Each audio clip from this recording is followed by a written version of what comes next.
Hey everybody, it's Michael, aka the Movie Ads Guy. So yeah, let's just get right into it.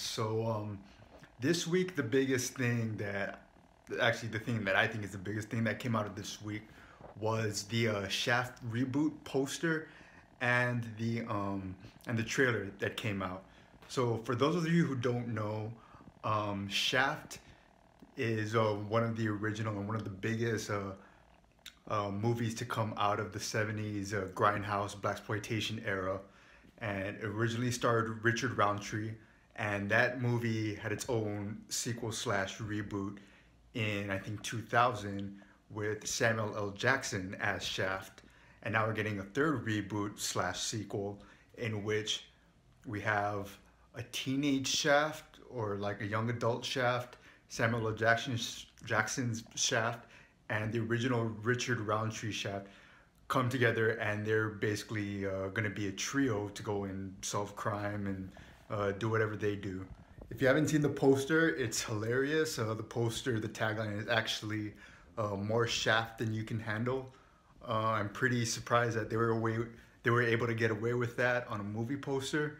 But now, because you have the internet and you don't have to rely on people seeing your poster in a movie theater anymore, you can start to take more risks. So, yeah, I like what they're doing. I like that they're giving it more of a campy comedy kind of vibe, more than the John Singleton 2000 version. I haven't seen the original Richard Roundtree version, but I'm trying to get around to it.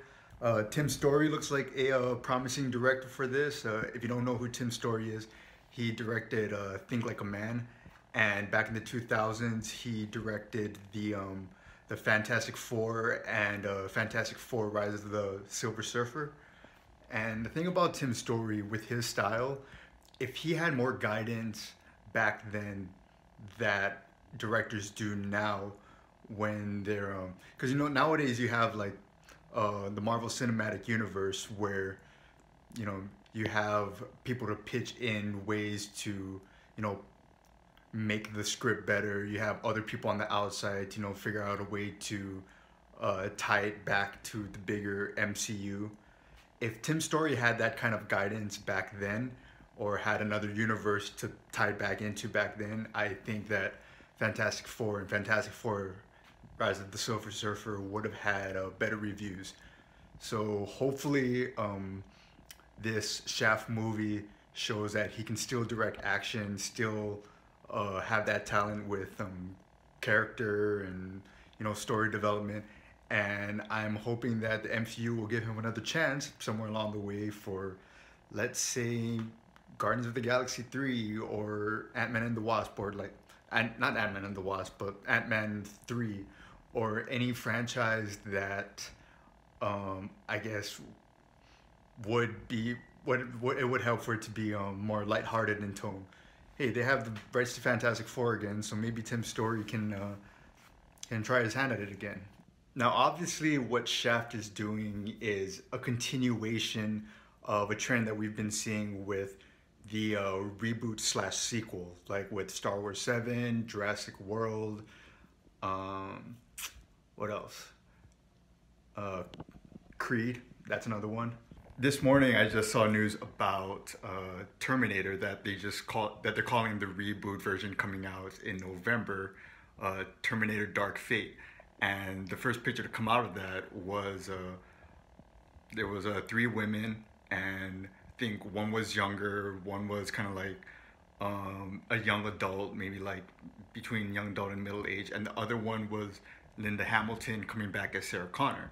So I guess Shaft and Terminator are kind of similar in that way, that they're creating team ups with the new generation and the old generation. My only concern, because I think this is going to do successful, but my only concern is I'm wondering if the whole reboot slash sequel formula will start to get old after a while.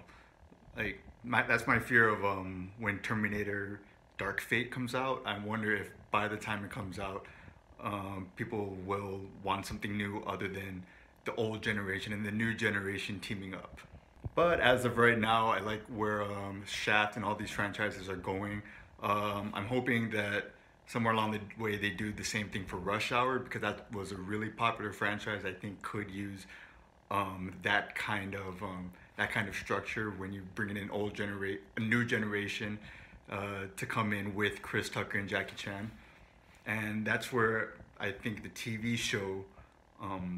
where the TV show failed, because Rush Hour was so much about Chris Tucker and Jackie Chan that just remaking that with new people, it's not gonna sit well.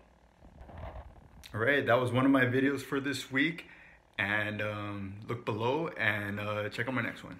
Peace.